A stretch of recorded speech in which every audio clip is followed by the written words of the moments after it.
jih je treba izpodbijati na sodišču ali jih zahtevati na sodišču, še posebej imam v mislih financiranje Slovenske tiskovne agencije, kar je po našem mnenju vprašanje, ki ga je potrebno čimprej razrešiti. Kajti ne sme biti tako, da ko pride do morda pozitivne odločitve sodišča, bo že prepozno, ker bo STA že v stečaju. Prav tako smo zaskrbljeni zaradi zamud pri imenovanju delegiranih evropskih tožilcev. Prav tako ugotavljamo, da so zamude pri imenovanju tožilcev na nacionalni ravni v Sloveniji. Če se osredotočim še na tretji element, potem pa se vrnem k prvotnim ugotovitvam. Vidimo namreč, da je sovražni govor in zelo razgreta razprava nekaj, kar se sprevrže v ustrahovanje, na to kažejo tudi tožbe zaradi razžalitve in podobno, tako da z zaskrbljenostjo razumemo oziroma sprejemamo pismo, ki so ga podpisali predstavniki 4 ustanov, torej KPK, Računskega sodišča in še 2 drugih ustanov, kajti zaskrbljeni so glede njihove neodvisnosti, kar je zelo zaskrbljujoč signal.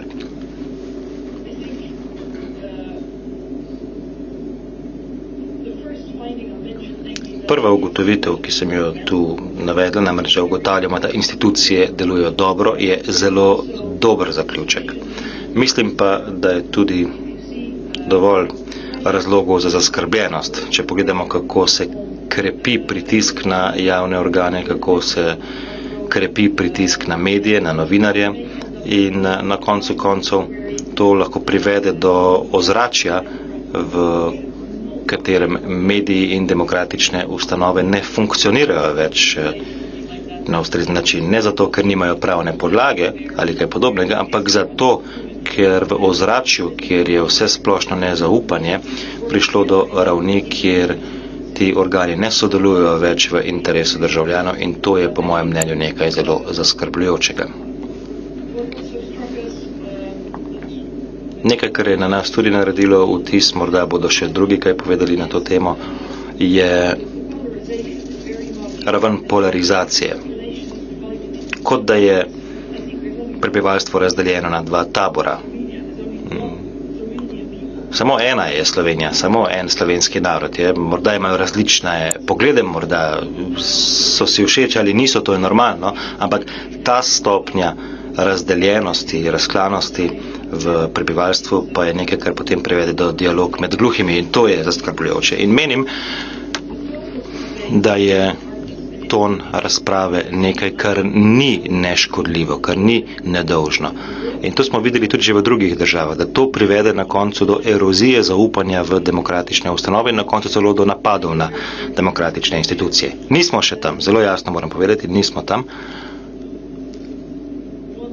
In še zadnja zadeva,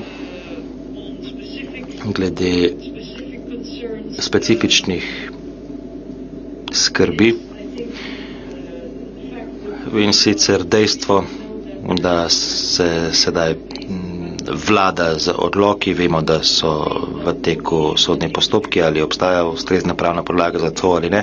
To niti ni poanta vprašanje, ali je v tej fazi epidemije še vedno upravičeno vladati z odloki.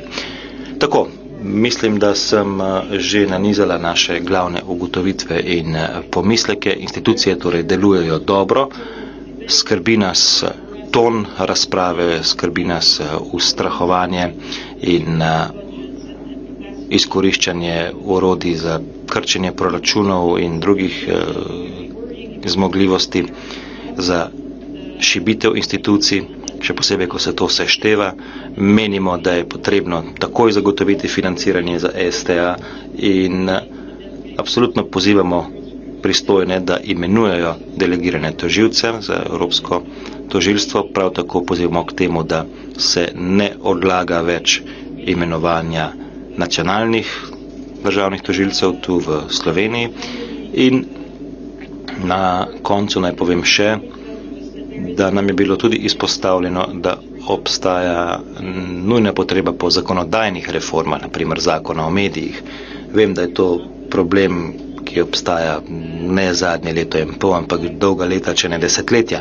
Tako da tudi to je treba poudariti, da je ta zamisel o tem, da so se problemi začeli šele pred letom in pol neustrezna. Problemi so bili že prej. Veliko omemb je bilo v preteklosti v vseh razpravah, ki smo jih imeli, tako da sem previdna, ko to omenjam, ampak številni ugotavljajo, da prihaja do jasne intenzifikacije problematičnih zadev. Toliko uvodoma, sem pa seveda pripravljena na vaša vprašanja in če imate konkretna vprašanja tudi za katerega od naših kolegov, izvolite.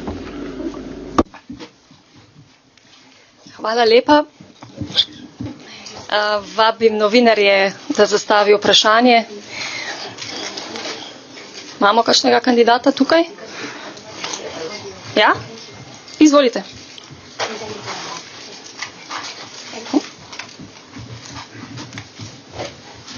Hello, I'm Luka Gorenjec. Sem Luka Gorenjec, novinar iz televizijske postaje Nova 24. Imam pa vprašanje. Medije so napadale tudi leve politične stranke. Zakaj njih niste vprašali o stanju medijev v Sloveniji? Zakaj Ministrstvu za kulturo niste dovolili, da se je sestanek snemal? Hvala. Dobro, dve vprašanji. Najprej, pripravili smo uravnotežen program, prisluhnili smo raznolikim mnenjem, tako da ne sprejemam te teze, da obstajata dve Sloveniji, kot da gre za nogometno tekmo. Slišali smo res zelo širok nabor mnenj, pogovarjali smo se z različnimi novinarji, ki so predstavljali različna stališča na različne načine. Tako da se mi zdi, da smo pridobili zelo uravnotežen pregled nad tem, kaj se trenutno dogaja. Če je novinar napaden, če je novinar ogrožen, če mu grozijo napadi, je meni povsem vseeno, ali je ta novinar sredinski, lev, desen, napreden, konzervativen. Tu gre za napad na svobodo medijev, pika. Čisto vseeno je, kateri strani pripadate. In to je tudi zelo osebno sporočilo, ki ga želim posredovati. Ta ideja o družbi, ki je razdeljena na dva tabora, to ni prav, to je narobe in celo nevarno. Drugo, niso prosili, da bi snemali, prosili so za kopijo posnetkov, ampak mi teh srečanj ne snemamo, ker potekajo za zaprtimi vrati. To je pač format misij za ugotavljanje dejstev. Na tak način pač delamo kot skupina za spremljanje spoštovanja demokracije, pravne države in temeljnih pravic. Večina naših srečanj poteka za zaprtimi vrati, nekaj srečanj sicer poteka javno, ampak ti so redki. In rekli smo ne, zato ker ne želimo delati izjeme. Pač ne snemamo srečanj, sami si delamo zapiske. Mislim, da to sploh ne bi smela biti ovira za to, da bi se srečali z nami, povsem iskreno. Če si zaupamo, kot rečeno, tu gre za izmenjavo mnenj, mi nismo sodišče. Tako da celoten dogodek je res nesrečen dogodek, neposrečen dogodek in upam, da bomo v prihodnje imeli priložnost še izmenjati mnenja s tistimi predstavniki vlad, ki jih tokrat nismo srečali. Kakšno vprašanje morda iz dvorane? Ja, izvolite.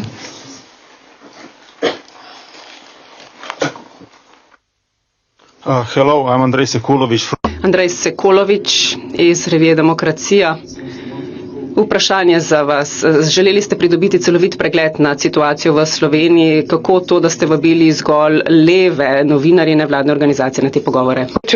Mislim, da sem ravno kar odgovorila na to vprašanje. Nismo povabili zgolj levih novinarjev in nevladnih organizacij. Prisluhnili smo raznolikim mnenjem. Najbolj zanimivo srečanje je bilo vsaj zame osebno srečanje z 3 akademiki, profesorji, ki nominalno sicer sodijo v različne tabore, ampak potem se je sprožila zelo zanimiva razprava in na koncu se je izkazalo, da je zelo malo nijans v mnenjih med levimi in desnimi, da gre tu bolj za raznolikost odtenkov, tako da to, kar v narekovajih imenujete levi ali desni novinarji, lahko vam povem, da smo pridobili dokaj celovito sliko. Metka, izvoli, potem pa prejdemo še na nekaj vprašanj iz slajda. Prosim. Hello, Metka Mar. Metka Mar z Pop TV-ja, 2 vprašanji imam. Nisem razumela, kakšen bo zdaj izid, rezultat te misije, tega obiska. Poleg tega ne vem, kako ste kaj seznanjeni s tem, kaj se trenutno dogaja v Sloveniji. Želeli ste se srečati tudi z ministrskim predsednikom, odgovoril vam je na Twitterju. Glede prvega vprašanja, kaj se bo zdaj zgodilo? Vrnili se bomo v Bruselj. Sama bom pripravila pisno poročilo za odbor Libe. Mi smo del odbora Libe. Kot predsedujoča tej stalni skupini za spremljanje seveda poročam odboru Libe in to redno.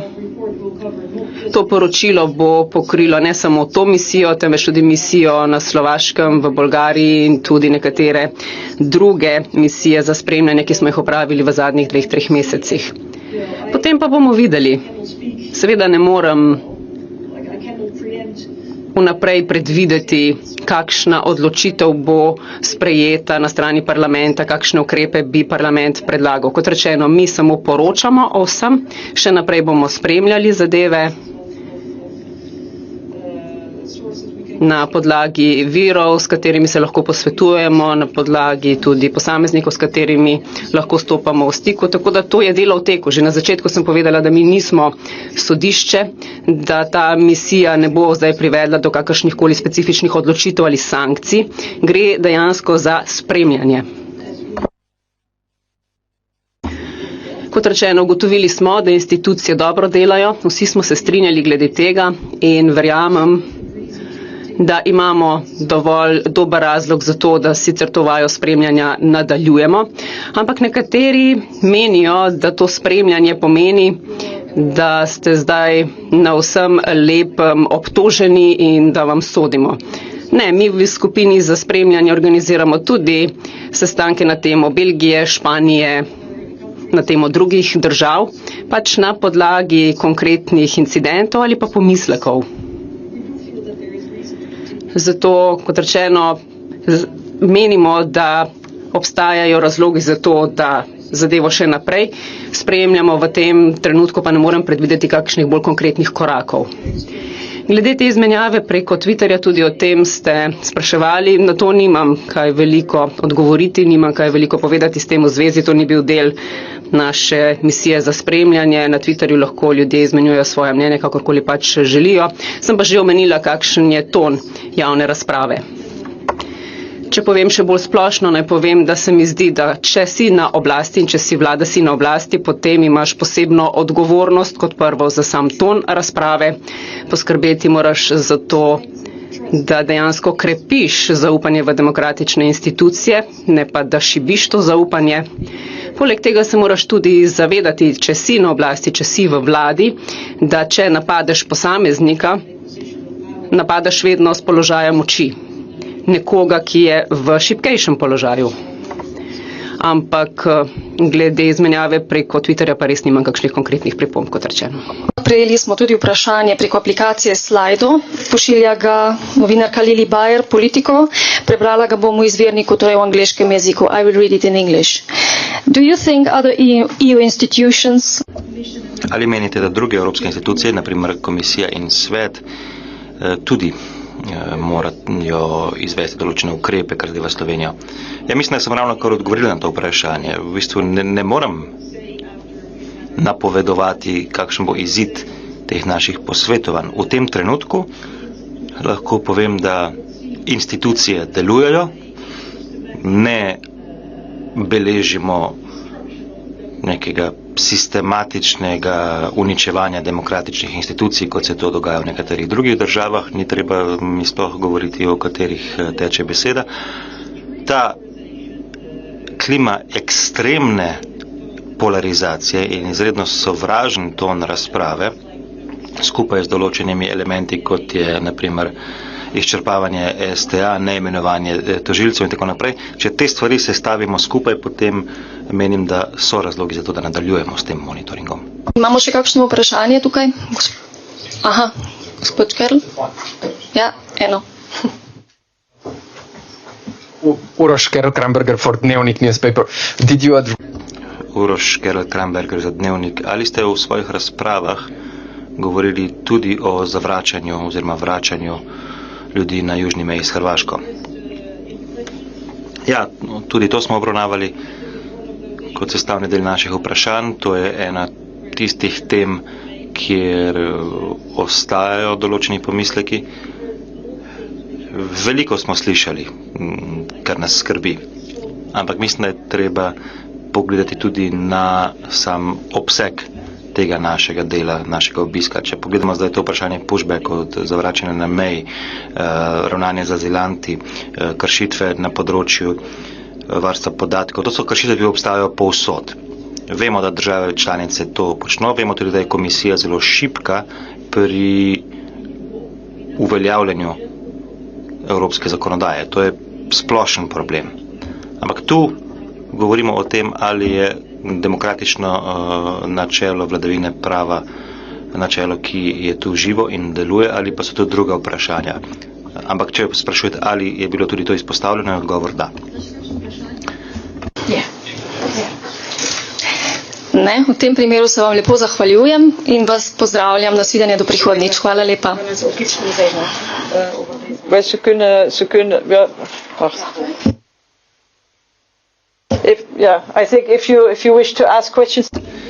Če želite zastaviti vprašanje mojim kolegom, so seveda na voljo.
Sophie Intveld, torej poslanka politične skupine Renew Europe iz Nizozemske. Samo še nekaj tehničnih navodil za vas, dragi predstavniki medijev.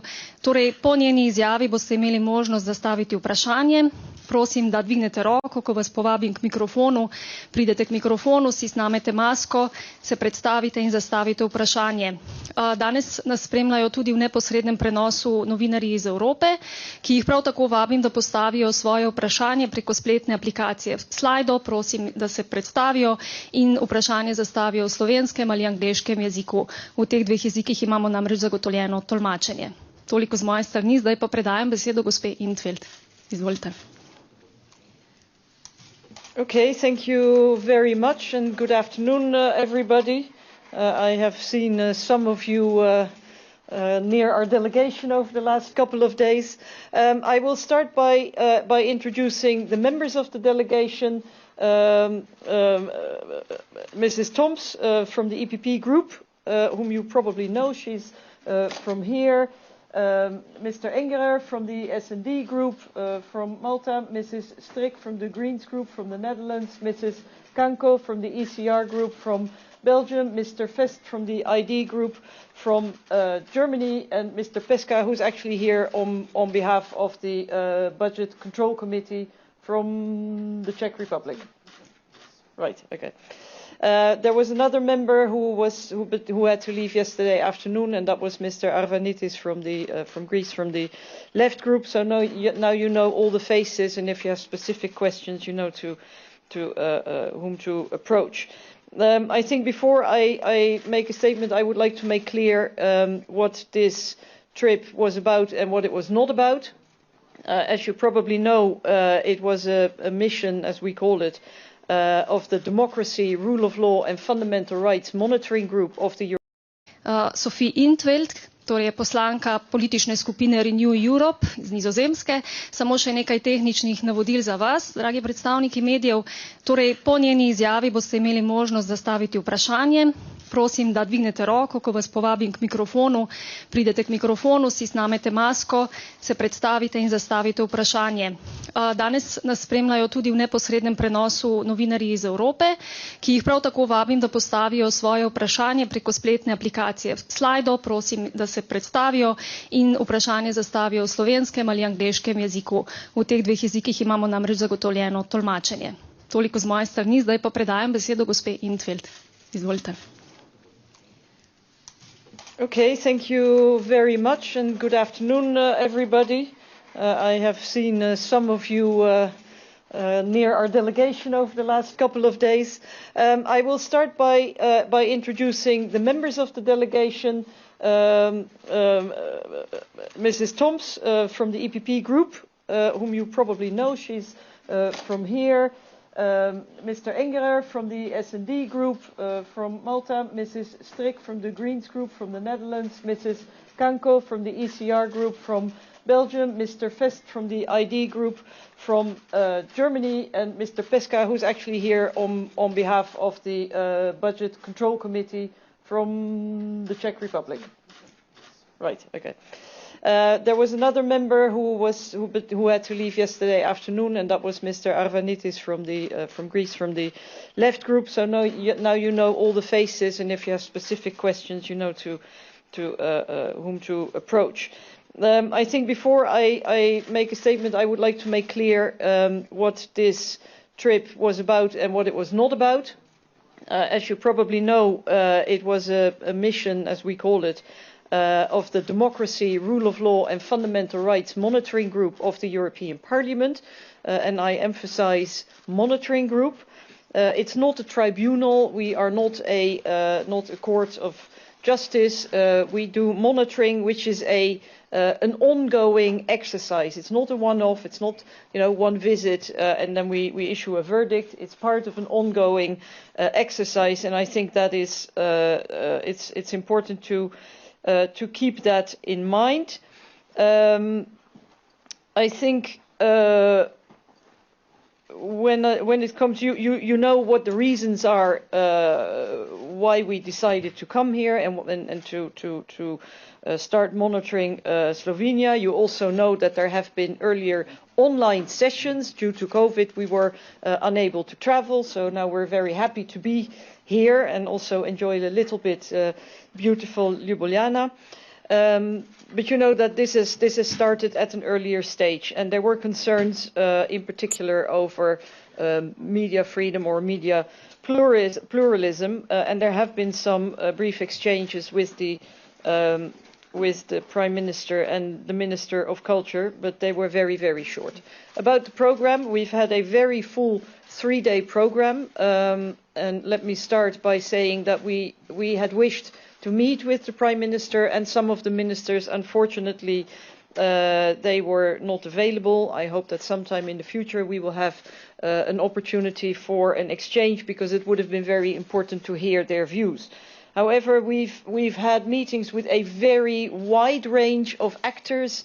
We did meet with the Secretary of State from the cabinet of Mr. Janša, the Secretary of State for Justice, from the Minister of Justice. We've met with journalists, NGOs, the Ombudsman, the Court of Auditors, the Anti-Corruption Commission. We've met with the public television. We've met with a very, very, very wide range of actors. This morning we were in Parliament. We've met with heads of the parliamentary committees, with the President of Parliament, with the President and the Vice President of the National Council. So we've really tried to get as broad a picture as possible. Of course, we'll go back to Brussels now, to the European Parliament, and start writing down our findings and eventual conclusions. So whatever I say is preliminary. However, I think there's an echo now. I think, okay, maybe somebody can address the echo. Maybe it's this. There are a couple of observations to be made.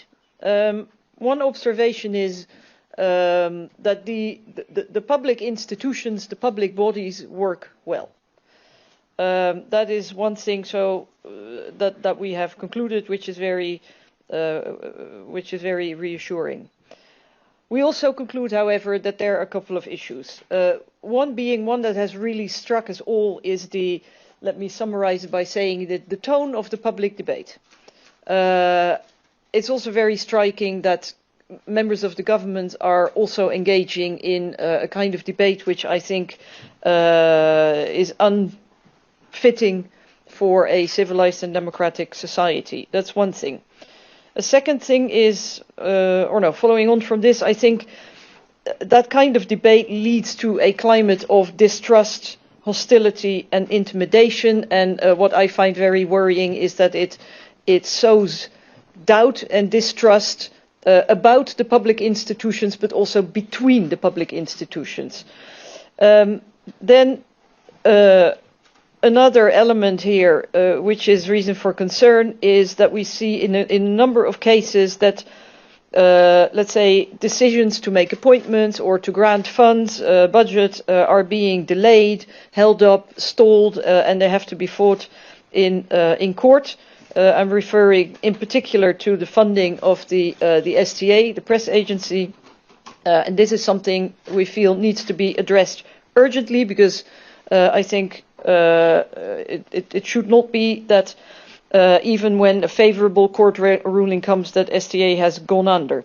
Then, of course, as members of the European Parliament, we are very concerned about the delayed nomination of the delegated prosecutors to the EPPO, the European Public Prosecutor's Office, and we also took note of the delay in the appointment of prosecutors here in Slovenia itself. I think, coming back to there's one third element, and then I'll come back to the initial findings.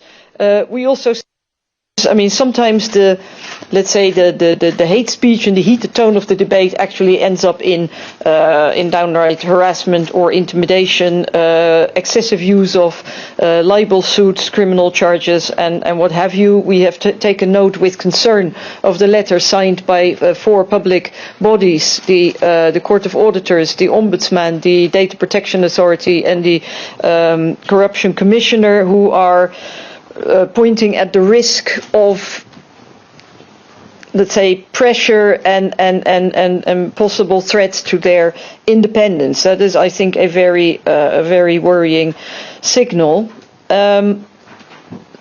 So I think the first finding I mentioned, namely that the institutions work well, that is a very important conclusion. But I think there is also sufficient reason for concern. If you see how pressure on public bodies is growing, how pressure on the media are growing, on journalists are growing, and all in all you may end up with a kind of climate wherein the media and the democratic institutions do not function properly anymore. Not because they're not, they don't have the right legal base or something like that, but simply because in a climate where the distrust to and fro has risen to levels where public bodies do not work together anymore in the interest of the citizens, that is, I think, very, very worrying. I think what also struck us, but maybe the others will want to say something about that, is the polarization is very much as if the population is divided in two camps, whereas I think there's only one Slovenia. There's one Slovenia and there's only one Slovenian people. And you may have different views, you may like each other, you may not like each other. I mean, that's normal. But this degree of division in a population whereby it seems that it becomes a dialogue of the deaf is worrying. And I do believe that the tone of the debate is not harmless and it's not innocent. And we have seen in other countries how it can lead to an erosion of trust in the democratic institutions and even an attack on the democratic institutions in the end. We're not there. I make that very clear. We're not there. One last remark maybe on specific concerns. Is I think the fact that the ruling by decree, we know that there is debate here in court cases about whether there's sufficient legal basis for the decrees. That is not the issue, I think, but there is a question whether at this point in the pandemic it is necessary to continue to govern by decree. Okay, I think I've mentioned some of our main findings and main concerns. So the institutions are functioning well. We are concerned about the tone of the debate, harassment and intimidation, and the using the squeezing budgets and capacity in order to weaken certain institutions. That is very worrying, in particular as they are compound. We do feel that the STA should be funded immediately. We also strongly urge those responsible to nominate the delegated prosecutors to EPO. We also strongly urge to no longer delay the appointments of the prosecutors here in Slovenia, the national prosecutors. And I think finally, it was also pointed out to us that there is an urgent need for legislative reforms, for example, the media law. I understand that this has been a problem, not just for the last year and a half, but for years, if not decades. That I would also like to underline, that the whole idea that problems have only started a year and a half ago. I think there have been problems before, and I'm expressing myself carefully here because there were lots of references to the past and all the debates that we had. But I do think that everybody or many people mentioned that there is a clear intensification of issues. I think that is what I would like to say by way of introductory remarks. I'm open to questions, and if you have any specific questions to any of my colleagues, please indicate so.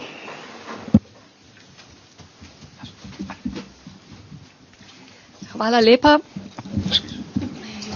Vabim novinarje, da zastavijo vprašanje. Imamo kakšnega kandidata tukaj? Ja? Izvolite.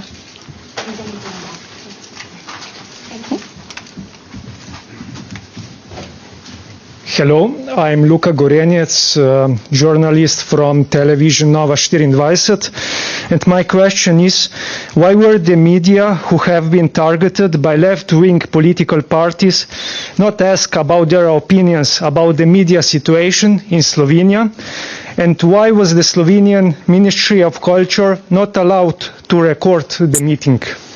Thank you. Okay, two questions. First of all, we have made a program that was balanced. We've heard all sorts of views, and I frankly do not accept the notion that there are two Slovenias and both sides be heard. It's not a football match. We've had a very wide range of views. we've been talking to all sorts of journalists who were all expressing different views in different ways. So I think we've had a very balanced view of what's going on. I frankly, for me, if a journalist is targeted, if a journalist is threatened, if a journalist is attacked, for me personally, it doesn't matter whether he's left-wing, right-wing, center, progressive, conservative. It is an attack on the free media. Full stop.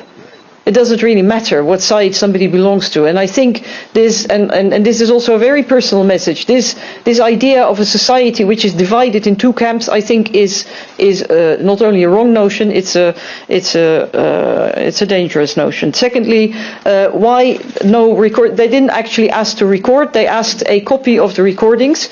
We have no recordings because they're in camera sessions, because that is the formula of these fact-finding missions. We have, this is part of the work of the permanent democracy, rule of law, and fundamental rights working group. Part of our sessions are in camera, mostly actually. We also have some public sessions, but they are rare. It's just the way we work, and the only reason that we said no is that we don't want to make an exception, and we hold no recordings. We take notes ourselves. So, and I found it a bit, I don't think that should have been a stumbling block for meeting up, quite frankly, because I also don't see, if we trust each other, it was an exchange of view. There was no, as I said, it's not a tribunal. So it was a bit unfortunate. And I do hope that in the future we will have the opportunity for an exchange of views with those members of the government that we didn't get to see this time. Hvala lepa. Še kakšno vprašanje morda iz dvorane? Ja, izvolite.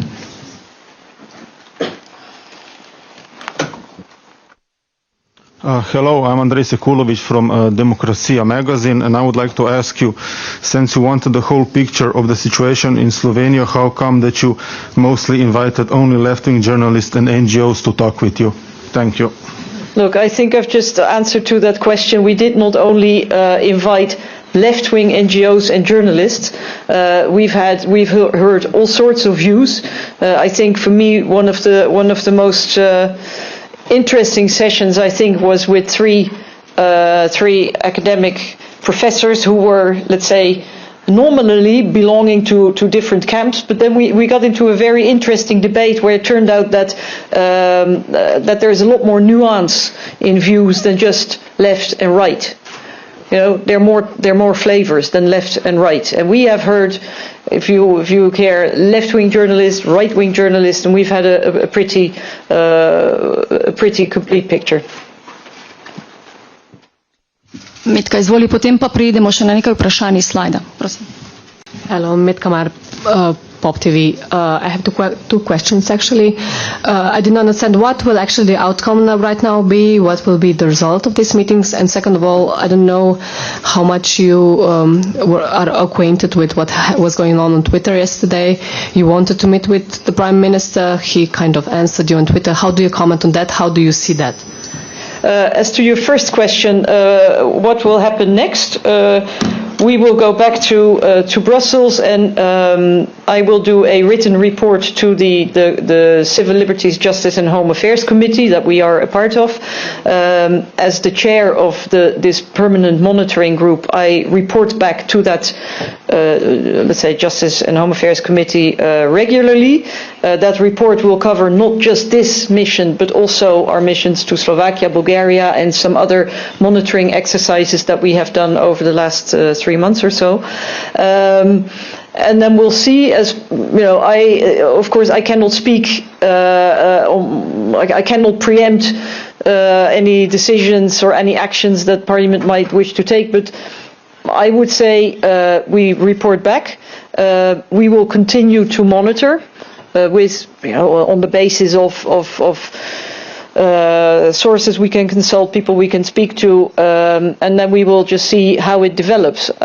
This is why I emphasized very much at the start, this is not a tribunal, it's also not some sort of exercise that should lead to decisions or sanctions or something like that. It's really literally this monitoring, and I do believe that as we have found that the institutions work well, I think we all agree on that, I do believe that there is sufficient reason to continue the monitoring exercise, but this is not, there's some people who feel that this monitoring exercise means that all of a sudden you're a defendant in a court case or something like that. I mean, we have with the monitoring group, we have also had sessions on Belgium, on Spain, on other countries on the basis of specific incidents or concerns. So it's we do feel that there is reason to continue monitoring. But we'll see about further steps. I see no further steps for the time being. The second question about the Twitter exchange, I have very little to say to that because it wasn't part of our monitoring exercise. People can exchange on Twitter whatever they like. I have said what I've had to say about the tone of the public debate, whereby I do feel, and this is a more general remark, those who are in power, and if you're in government, you're in power, you have a special responsibility for, first of all, the tone of the debate, making sure that you actually strengthen the trust in democratic institutions rather than weaken that trust. I think you also have to be aware, if you're in power, in government, that if you attack individuals, that you always attack them, from a position of power to somebody who is in a weaker position. But I have no remarks about the Twitter exchange last night. Hvala lepa. Prejeli smo tudi vprašanje preko aplikacije Sledi. Pošilja ga novinarka Lili Bayer, Politiko. Prebrala ga bom v izvirniku, torej v angleškem jeziku. I will read it in English. Do you think other EU institutions, like Commission and the Council, should take any steps when it comes to Slovenia? I think I've just answered that question. I would again. I cannot preempt what we're going to say after we've had our consultations. I would say at this moment, the institutions work. I can also not see that there is a systematic destruction of the democratic institutions as we see in some other countries. I don't need to specify where, but I do see that this climate of extreme polarization, an extremely hated tone of the debate, compared with elements like starving the budget of the STA, not nominating prosecutors, etc. If you combine those things, then I do think there is reason to continue to monitor. Imamo še kakšno vprašanje tukaj? Aha, gospod Kerl? Ja, eno. Uroš Kerl-Kramberger for Dnevnik newspaper. Did you address in your discussions the pushbacks on the southern border with Croatia? That has been addressed in the questions. I think it's one of those issues where concerns remain. I also have to say, we've heard a lot of things which are concerning, but I think you have to look at the scope of our exercise. Because if I look at pushbacks, the way asylum seekers are treated, or data protection violations, or other, those are issues that exist everywhere. And I think we have a general problem with the fact that that member states are doing these things, but also that the Commission is extremely weak in enforcing EU law. That's a more general problem. But that is not. Here we are looking at, does the democratic rule of law function, and is there, or are there systemic issues? It's a different scope, if you want. But were the concerns over the pushbacks expressed? Yes. Morda še kakšno vprašanje? Ne, v tem primeru se vam lepo zahvaljujem in vas pozdravljam. Nasvidenje do prihodnjič. Hvala lepa. Ze kunnen, ja, wacht. I think if you wish to ask questions to my colleagues, they will be available here.